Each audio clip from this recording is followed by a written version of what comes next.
Hello, ninth graders. This is Mr. Lyson, and happy Monday. As you can see, I'm not here today, but I wanted to talk to you a little bit about your book choice today before you choose your books and group up. In a moment, you will participate in a book pass. I talked a little bit about this with some of you on Friday. This is basically how it goes. You grab a book and you read it for 4 minutes. At the end of 4 minutes, you make a note, you rate it, and then you pass it to the next person, and you read the next book for 4 minutes. You're going to ask if the substitutes keep the time for you. Now, we don't have enough time for you to preview all 6 books. Hopefully, you've taken some time either last weekend or last week to read the synopses that I posted on our daily agenda. So maybe you have an idea of 1 or 2 books you're already interested in. I would like you to preview 3 of these books today for the book pass. That should probably take about 20 minutes and still leave you enough time to group up and work on your calendar for today. So whatever 3 book titles interest you, those are the ones you'll preview today for the book pass. Work with each other, work with the substitute teacher on finding the book that you need, and then when you pass, if the one you can't, when the one you want isn't available, go right up to the cart and grab the next book. Let's talk about these books a little bit. I'll start with this one. This is Shabanu, Daughter of the Wind. This is the story of young Shabanu who lives in Pakistan in the 1990s. And relatively speaking, she enjoys freedoms that many of her contemporaries do not. One freedom she does not have, though, is the freedom to choose who she's going to marry. And her parents arrange a marriage for her. From this, a bunch of drama develops. There's family drama. She basically, at the end, has to make a choice, or towards the end, will she go through with this arranged marriage, or will she run away? The book is highly regarded. It has won awards, but has faced some criticisms. It has been criticized for showing what some call an outdated or very old-fashioned version of Islam and the practice of arranged marriages.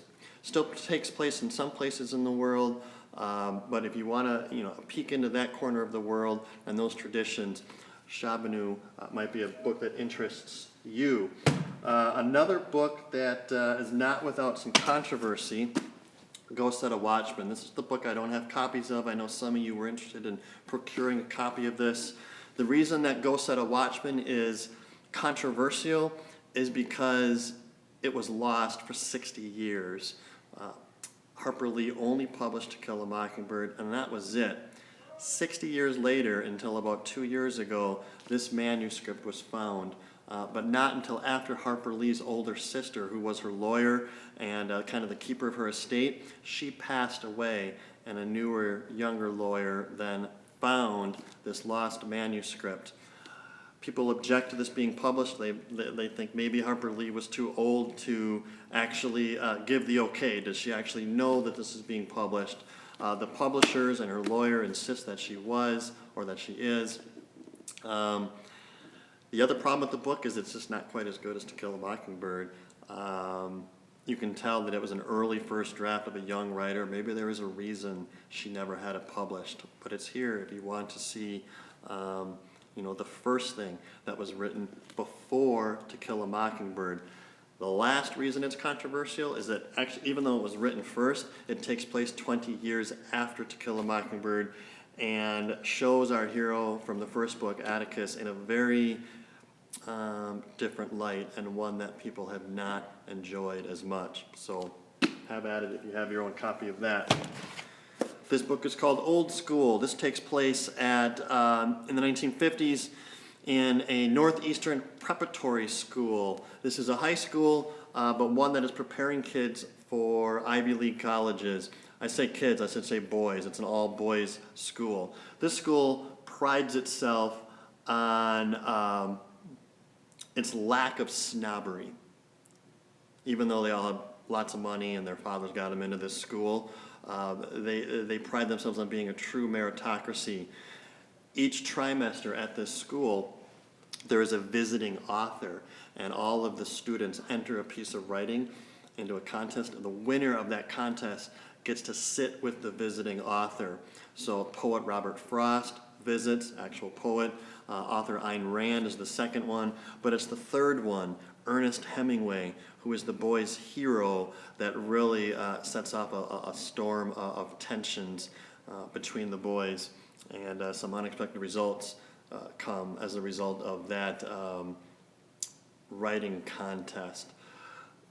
This book, even though it might be the shortest book, is going to probably be the most challenging. I love it. When I read this book, I get frustrated that I cannot write with as much depth and color as Tobias Wolff. I love reading this book, but it will send you to the dictionary on more than one occasion.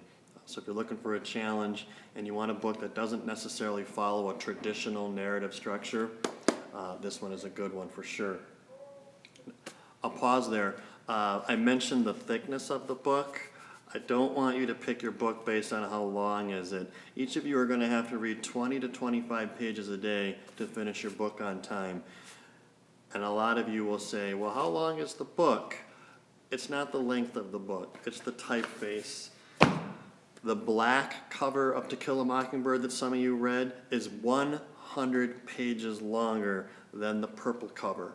So if you just judge those books and you took the shorter book, you'd take the purple copy. It's 100 pages. It's the same book, smaller typeface. All of these books are not very long. There might be 300 pages in some of them, bigger typeface. You can read these in our 2-week time allotment easily. Let me finish off my previews here. This is Copper Sun.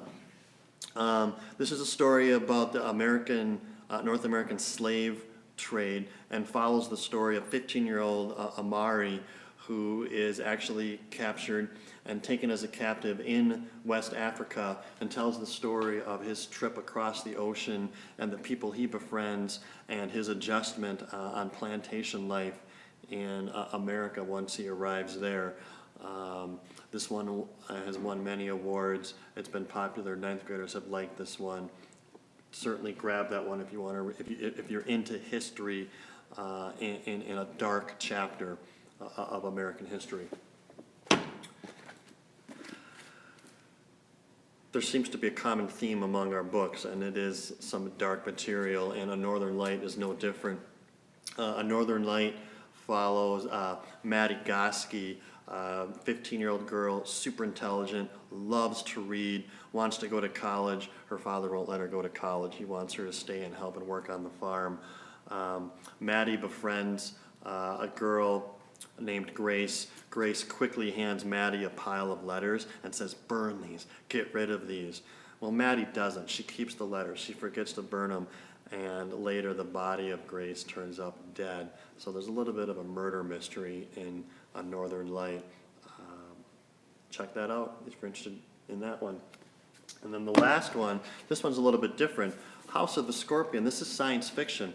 The House of the Scorpion tells the tale of Matteo Altgren. He is a clone of the most powerful drug dealer in North America. And it takes place in this fictional strip of land, this new country between America and Mexico that is ruled by this drug dealer. And in this futuristic version, people are making clones to prolong their life. The clones have their brains removed, except Matteo does not. He gets to live knowing who he is, and it kind of tells the story of his life living with or near this drug dealer. House of the Scorpion, heavily awarded. If you like sci-fi and you want a little bit different twist, definitely take that. Okay, once you've selected your books, group up, take your reading calendar that you have, and talk to each other. How much are we going to read each day? Where do we need to be on Wednesday when we have our first Lit Circle? I'll see you tomorrow. Happy reading.